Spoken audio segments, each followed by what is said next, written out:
بڑا اہم معاملہ اللہ کے رسول صلی اللہ علیہ وسلم نے اس حوالے سے ہماری ذمہ داری لگائی.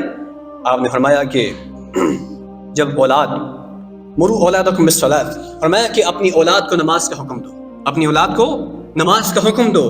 وہم ابناء 7 سنین، 7 سال کی عمر میں جب بچے پہنچ جائیں تو ان کو نماز کی طرف لگا دو، نماز کی طرف ان کو لگا دو. سب سے پہلی ذمہ داری جو بطور مسلمان کے ایک بچے پر جب وہ 7 سال کا ہو جاتا ہے عائد ہوتی ہے، وہ یہ عائد ہوتی ہے کہ وہ نمازی بن جائے.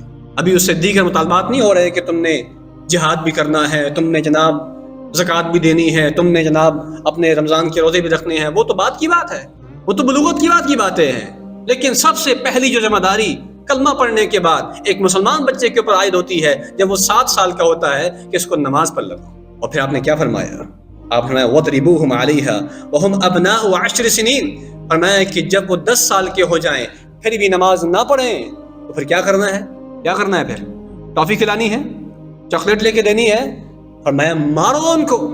10 سال کی عمر میں جو بچہ نماز نہیں پڑھتا، اللہ کے رسول صلی اللہ علیہ وسلم رحمت للعالمین ہیں، شفیق ذات ہیں، اس امت سے بہت محبت کرنے والے ہیں، اس امت کے لیے رو رو کے تڑپنے والے ہیں، لیکن انہوں نے بھی فرما دیا، زبان نبوت سے اعلان ہو گیا، 10 سال کا بچہ ہو نماز نہ پڑھے مارو، مار کے نماز پڑھاؤ.